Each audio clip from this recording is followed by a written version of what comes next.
Miss Garson, we'll try to keep this brief because I know your time is very limited. But one of the things... Possible, because I really don't have very much to say. No, I doubt that. But I read one time that when you got the Oscar in 1942 for Mrs. Miniver, that because it was the war, it was made of plaster. True? Well, it looked very shiny and convincing, but I remember they were all recalled later on, and new and even shinier ones that didn't peel were issued to the winners. Yes, that's true. Well, there was a great metal shortage, and I suppose Oscar went the way of all good melted down metals.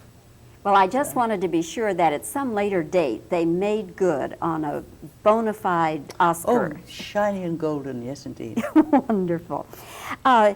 Originally, again, my research tells me that Norma Shearer had refused to do Mrs. Miniver, and then you weren't crazy about doing it, but they kind of pressured you into it. Now, set me straight, is that right or not? Not exactly right, no. I think Norma maybe believes it by now. I didn't particularly want to play this part for a lot of reasons, though I was very glad the picture was being made. And it so happened that Norma, whom I knew and had on very good terms with Norma for years and years, and she was going to see Mr. Mayer that afternoon, and I was supposed to see him a bit later. I said, if you're seeing him first, why don't you see if he'll offer it to you? I've already asked him to offer it to you. So see if he offers it to you. So that was the reason that he didn't exactly offer it to her in case she took it at the last minute. He said, well, he always complained, none of my actors and actresses want to play the right parts that we choose for them. They don't know, the comedians want to play Hamlet and the tragedians want to play comedy. And he said, here's a very fine part, Mrs. Miniver. And what about that? And I don't think he even said, what about that? But she said, oh, Greer Garson's playing that, isn't she? And he looked out of the window and said, yes, I suppose so. If she agrees, we're having a little trouble there too. And that was all. And she told me about it afterwards. But she has, after the picture became a success, and the one that she chose, unfortunately, was not a success. She's done many beautiful things. She did many beautiful things, but that was not one of them. So the two pictures came out about the same time, and she was very unhappy about that, as you can imagine, and rather exaggerated the exchange, the conversational exchange about Mrs. Miniver. The producer, Sidney Franklin, a wonderful, sensitive, creative artist, worked page by page with his actors, and not his actors so much as with his writers. He didn't haunt the set too much, but he knew exactly what was going on. A very fine writer himself. He had 7 top-flight writers working on the script of Mrs. Miniver, and he brought it over to my house and said, if you don't want to do it, I don't want to make it. So I said, all right. He said, I think you should. This picture will help your country. I was still a British subject by then. So I said, thank you. I accept the opportunity gratefully. I'll do the best I can. So and it was a very interesting picture. Everybody felt we were doing something that would be influential and really a worthwhile thing we would all be glad to be associated with. So I think everybody worked very devotedly and hard on that picture. In every department, not just the performers. Writers, performers, director, Willie Wyler, cameraman, Joe Ruttenberg, whole crew, the editors, everybody. They felt it was something special. And the studio realized it was, and they put it in general release at the request of Mr. Roosevelt. So it reached a lot of people very quickly, and I think it influenced public opinion. I'm sorry. No, there was still a lot of lingering isolationism in the country, and I can't blame people for that. They didn't want their menfolk to get mixed up in another European war, but of course it was a world war. So anyhow, I'm very glad that I was associated with Mrs. Miniver. I was nearly swamped by her for a few years, but I'm very glad. A lot of actors do better and better work for a long career, many numbers of years, and they never have the luck to latch onto a part that stays in public affection and memory, the way that Mrs. Miniver did. Yes. So I'm very glad for that. Have you been approached by any of the television series, Dynasty, Hotel? Yes. Matter of fact, Aaron Spelling called me about 2 months ago, and or 3 months ago, and offered me the lead in a very interesting new series. I would like to have done it, but I'm needed at home at present. Do you see a day, Miss Garson, when you might go back to acting? Well, who knows? One should never say never. You know, I've never been far away from it. I've always been doing little bits and pieces here and there. Do you miss not doing it on a regular basis? Well, of course, one misses it, yes, but I don't hanker after it. You know, I have a very interesting and very busy life. Even busier than when I was working, 14 hours a day, 6 days a week. And of course you do so much good work that it must be fulfilling for you in that way. Well, a lot of projects we're interested in, Buddy and I. And there's the Greer Garson Theatre at the College of Santa Fe and the Fogelson Library Complex there. And there's a Fogelson Visitor Center and Museum that we opened a year ago. It's just a little gem. It's beautiful. It's on the site of some ancient Indian and Spanish ruins on our ranch. And Secretary Hodel and Secretary Clark, who cut the ribbons for the opening a year ago, and Secretary Hodel, who visited about 6 weeks ago, have both called it the gem of the National Park Service, the most beautiful. It's not the biggest, it's a little place, but it's beautifully crafted, and they say it's the gem of the National Park Service.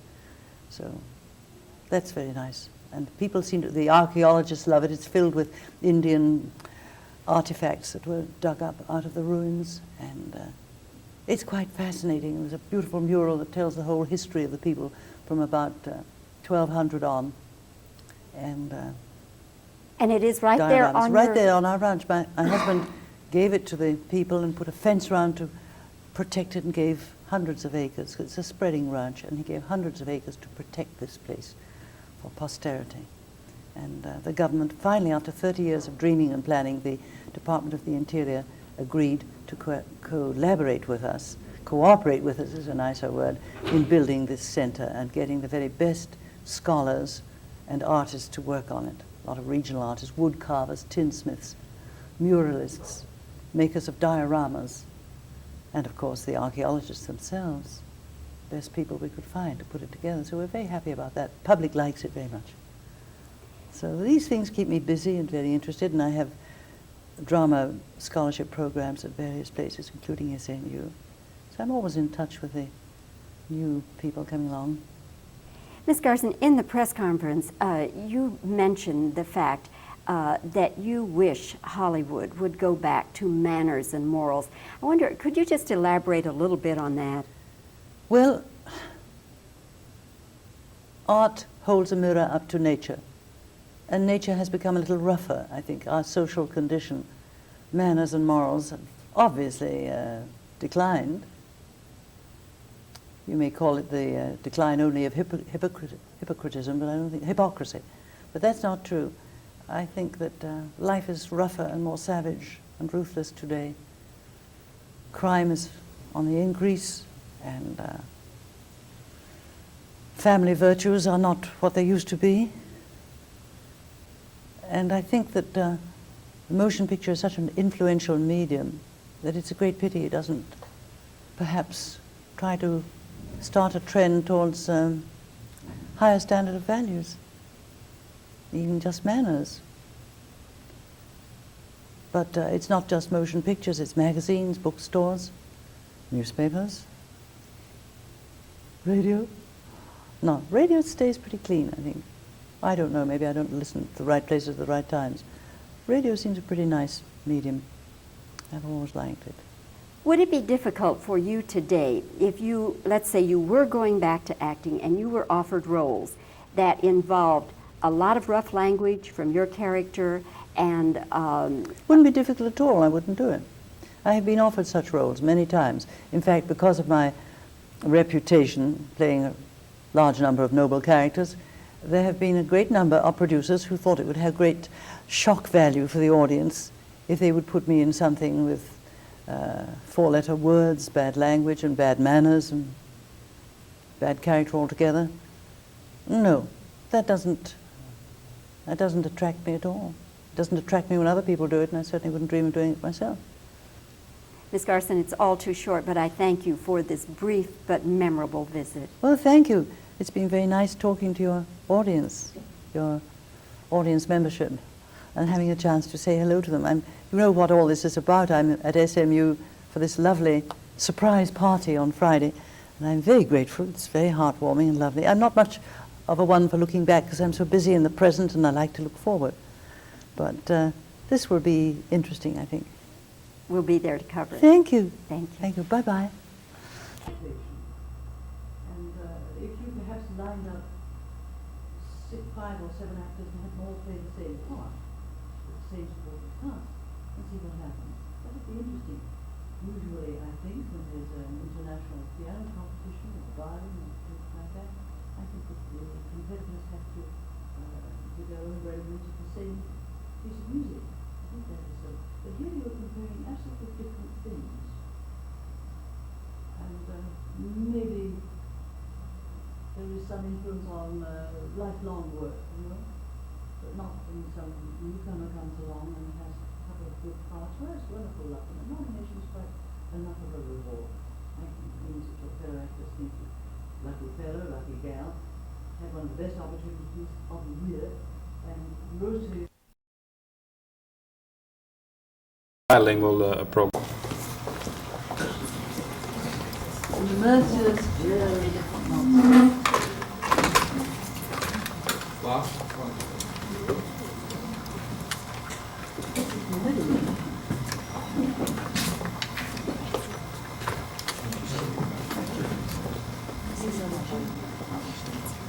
If you want to get up, you get to talk. They probably want you. Ladies and gentlemen, it's a pleasure to welcome you to this press conference at the Meadows School of the Arts, Southern Methodist University. I'm Eugene Benelli, the dean of this school, and it's a pleasure to have all of you on this very special day. As Greer just said, she brought the rain from New Mexico, and we love her for that. Everything else we love her for. Friday night is going to be a very special time for us. This tribute to Greer Garson has been in the planning stages for at least a year.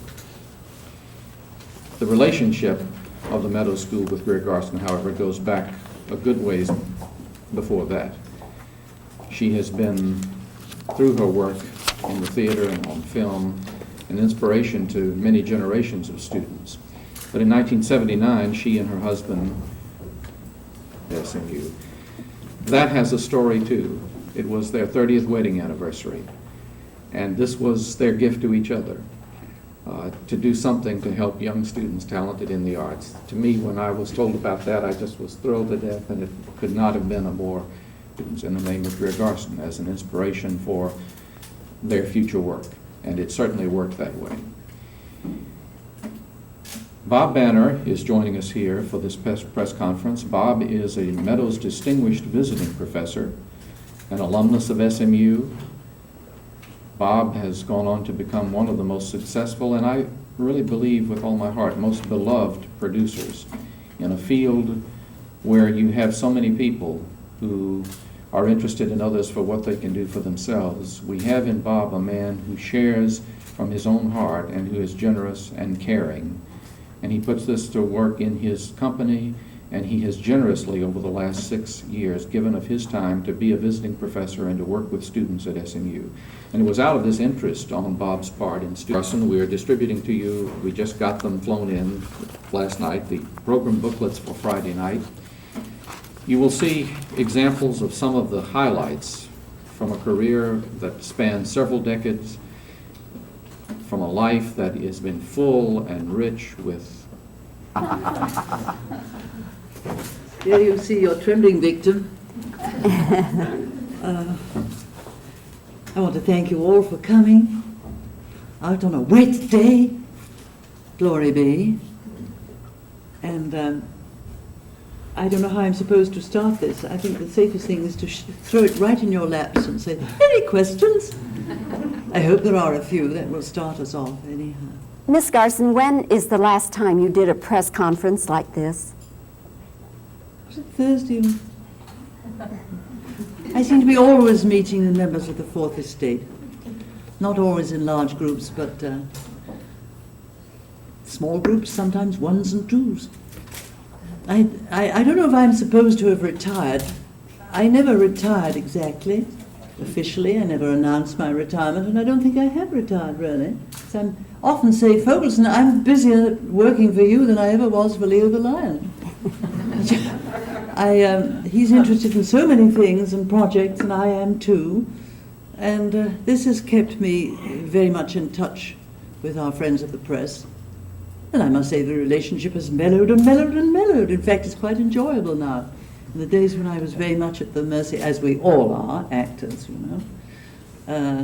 In the beginning days, one would be terribly afraid of the press, frankly. Say, oh, you always have the last word, you know. There's no redress at all. And actors may think they made a very good exit line, but then it comes out differently in the interview somehow or other. Anyhow, disaster. There was a beautiful story in the last Sunday's Times Herald with just pictures galore taken at the ranch and very good fun. And of course, nobody's ever totally happy with an interview. I suddenly realized my horse, I have to face my horse when I go back. They did not mention his name. And he's going to be sadly disappointed. It's bad enough if it's misspelled, but it's completely omitted. It's a rather nice name too, Ho-Hum Silver. You see, my equestrian skills are minimal, and I thought that Hi-Ho Silver was much too kind of extravagant and graceful. So I thought something more deprecating like Ho-Hum Silver. Well, so I'm never out of touch with your profession, members of your profession, and I have a great admiration, proper respect for the press. I think it's a great medium and a great profession to work in, those who write what others read. It's a marvelous part of communication. It's more direct than any of the others, than arts or pictures or anything else. You know. So, Ms. Garson, let's go back a little bit. Tell me about how you first met Louis Mayer. well, I'll try and make it short.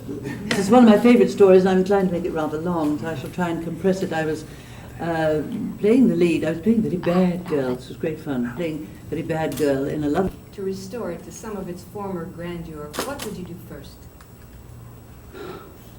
I'd re-establish a self-appointed censorship office for manners and morals on the screen. That's very stuffy. I don't care. I don't mind being called stuffy. I know I'm referred to as a nice lady, as if that were a term of opprobrium. When did it become bad to be nice? I don't know about nice. That sounds a bit kind of pernickety and fanciful and a porcelain doll kind of niceness. That's not what I am at all. I've had a rather rugged life, if I say so. I just think that motion pictures are a wonderful medium, and it distresses me no end to see pictures that, well, I don't go to see them. I don't want to be embarrassed, I don't want to be frightened, I don't want to be disgusted, and I think that there's been a lapse in taste a good deal. There are still wonderful and beautiful pictures made, and strangely enough, they are the most successful. Picture like E.T., Sound of Music, you know, these shine. Do you think they made a mistake when they abandoned the star system? Maybe. Maybe it's because there's so many good people, but the star system undoubtedly, it was both restrictive and supportive to the artist. It was wonderful to have a steady living, my goodness, in our business, you know. Yes. If the right part came along, would you make another picture? It would be a little difficult. Don't put this down, but my husband is not well, and I don't care to be home for a long time. Just say, well, I don't think in life one should ever say never. Yes? Miss Garson, what are your fondest memories of Walter Pidgeon? All the time. No great moments, just a wonderful day-to-day companionship and complete support. We never had an insecure thought about each other. It was a wonderful partnership. Most happy.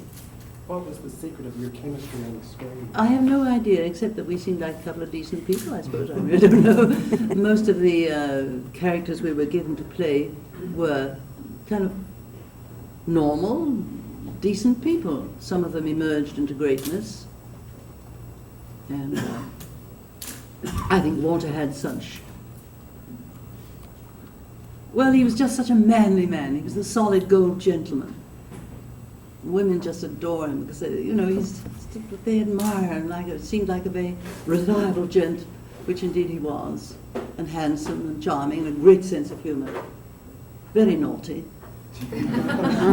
Tell me terrible naughty limericks just at the last minute before we're going to turn the camera on a serious scene, and I would be determined not to crack.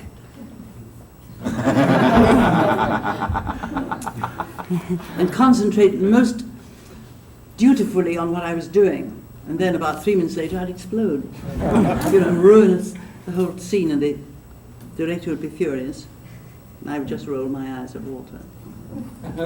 Anyhow, he had no puffy ego or anything. No, I was very lucky, and I never really worked with a puffy ego person. I worked with a few oversensitive ego persons, but I was very fortunate. I had lovely partners, and what a difference that makes. Of all the roles you've had, which is your favorite? That's hard to say. Like ask a mother, which of her children is her favorite. She should not have a favorite, maybe she has. I think whichever one I was working on was my most What about Man interesting. of Puree? How does it I work? found that very fascinating. I love to work on real life stories. That was on here last week. Oh, was it? Fantastic. Oh. First time I'd ever seen Well, you're too young, dear boy. You've never seen it in its heyday. I'm sorry, what was I doing? Selling dog food and deodorants and all that? Oh, I hate to see the pictures broken up with ads, but what can you do, Those are the people who pay the money for television, so. Did you ever turn down a part you wish you had accepted? No, but I wasn't offered one or two that I wish I had been offered. No, I never regretted turning something down, looking back on it. But there were one or two I would have liked, but they were being made at other studios, and MGM was not willing to lend me. I was known at that time as MGM, and that was glorified Mrs. I had played Mrs. this and Mrs. that and Mrs. something. Your first motion picture after leaving England and coming to the United States, you were nominated for an Academy Award. How did that change or enhance your reputation with the Louis Mayers and MGM? Did they treat you differently after that first nomination? Well, yes, because that meant they picked up my first year's option. I can imagine. And not only that, but I wasn't quite willing to sign, which surprised them a great deal. I had had to wait for a year, and I went nearly mad with hope deferred. I got awfully tired of being taken to watch other people's previews and things. I was geared for work, and all an actor has is time, lifetime, and energy. An actor's terribly dependent on circumstances. You cannot. A painter can go up to the attic and paint a picture. A writer can be in the garret and write a book. An actor's a thing of naught. He's in limbo unless he has a stage and a production and an audience, or a set and a production. You're at the mercy of fate, casting directors, parts written, books written, whatever. And I will say they were charming to my mother and me. I think we were a couple of rather quaint exhibits. We came over in our London winter clothes and little gloves on and everything. And I'm sure we were a couple of oddities. But they were very nice and kind to us. Mr. Mayor and two or three of the executives suggested that I played golf. Well, I did play golf a little in Scotland, up and down the sandy braes, and you haul your own clubs. And if it rains, you put the umbrella up over the clubs, not over yourself. It was very different from the billiard table courses in Southern California. However, they presented me with a bag of golf clubs, and I didn't know how to thank them, because I didn't come to America to play golf. I came to Hollywood to work in motion pictures. I was afraid that at the end of the year I had done nothing. They would naturally say, well, so bad, too bad, it didn't work out, there wasn't a part didn't come up for you. I didn't test or anything like that. There just wasn't a part written for a person of my appearance and sound, and me too. And so the time went on, and I was afraid that would be the end of it all, and I had uprooted my mother from her comfortable home in England and had said goodbye to a a stage career that I wouldn't have changed with anybody's, because it was exciting, it was going at a great rate, and I felt I would have lost momentum most terribly. I would come back and they'd say, oh, me,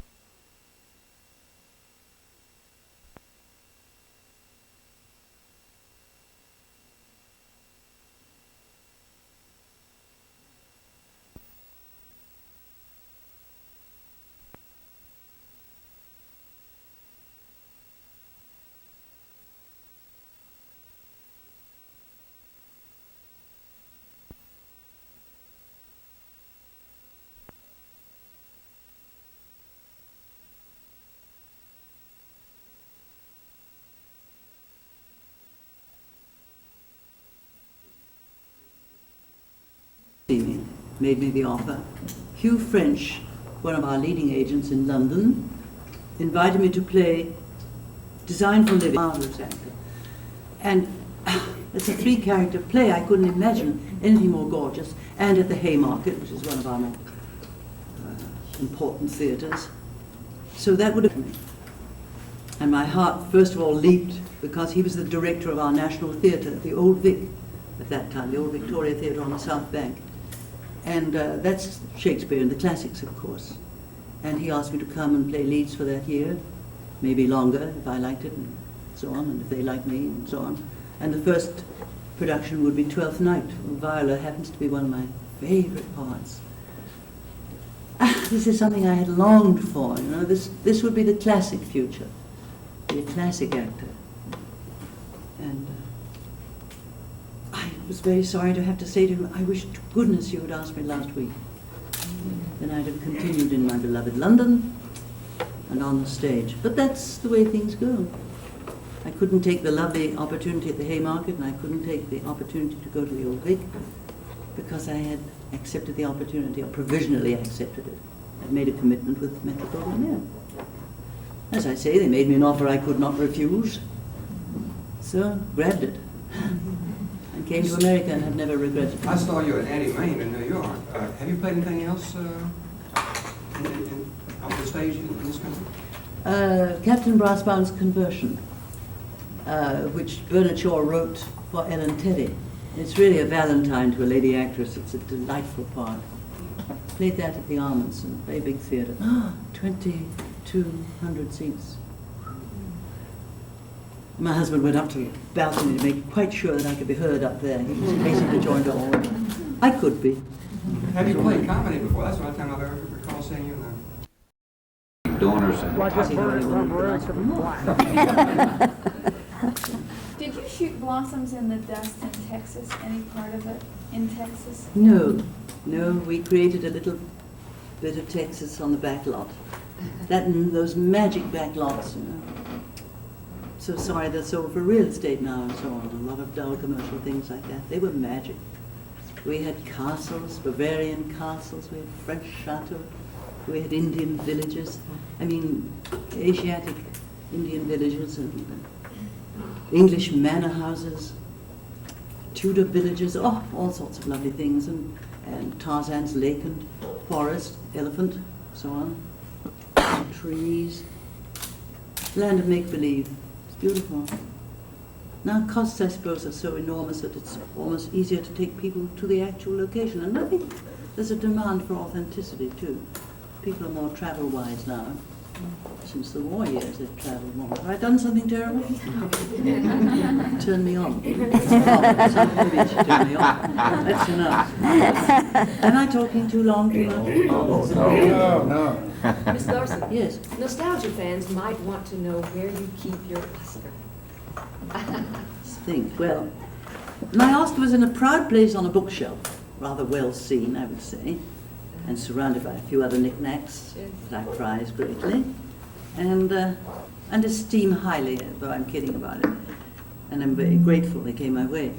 But my husband's always been interested since he was about 24 in thoroughbred horses, in raising them, breeding them, and racing them.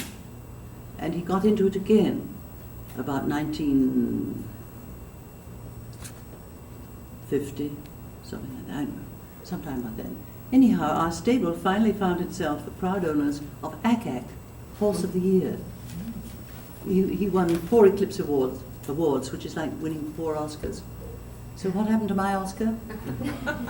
It went into a tasteful curio cabinet in an obscure and rather shadowy corner right next to the wine closet. Not in a hall, just a little niche off a hall, you know. I'd have to get people by the ear and bring them to see us. You couldn't just lightly wave your hand and say the cute thing. So his monuments, or whatever they're called, trophies, are all over the place. They're much bigger than mine. Do they still tease you about your acceptance speech? I had a great poke in the ribs from the Dallas Morning News about that last year. If I'd known they were going to do that, I would not have talked to them. I think that was very mean. It's a 40-year-old joke. I've been clocked at about not quite 5 minutes. Last time I read about it, apart from the Dallas Morning News, which was 2 hours, in a London paper, they gave it as 2 hours and 20 minutes. She droned on. Well, as far as I know, I never droned. That's not my register. So they've all had a lot of laughs out of that. That's great fun. And it was well meant and sincere and very modest. And I tried to say what a lot of actors feel, that I don't believe that acting is a competitive business at all. Acting is not competitive. It's a warm, good, giving, sharing relationship. Actors in a play together on a stage. It's not all this old-fashioned stuff you hear about upstaging. That's all nonsense, believe me. Very old hat. But I feel that to pick one performance out of 5 completely different assignments is arbitrary and just not fair. You can't grade apples and oranges and hard-boiled eggs, you know, the same way. Why mix them up and pick one of them? If you like hard-boiled eggs and tragedy better than comedy and a nice juicy orange, I don't know, it's just crazy. It's not a horse race. I think the nominations are marvelous. 5, or if you want 6 or 7 nominations in each category is quite an honor, enough honor. If you are voted by your contemporaries, your peers, that's a great honor to be given a nomination. But to pick one of the nominees out, I don't know. I was busy apologizing to the other nominees, which was probably all wrong. George Scott felt the same way, and he didn't turn up at all. And Marlon Brando felt the same way, and he sent an Indian girl to talk. So I know we all have different ways of expressing ourselves. I must say, there was a one-woman revolution in the programming of the Academy Awards. From then on, they tied everybody down to about 2 minutes. So we got through before 1 a.m., which was a good thing. As I say, I didn't talk very long at all, really. But at that time of night, when everybody's exhausted, must have seemed like an hour or so. Tell me whenever you're ready. All right.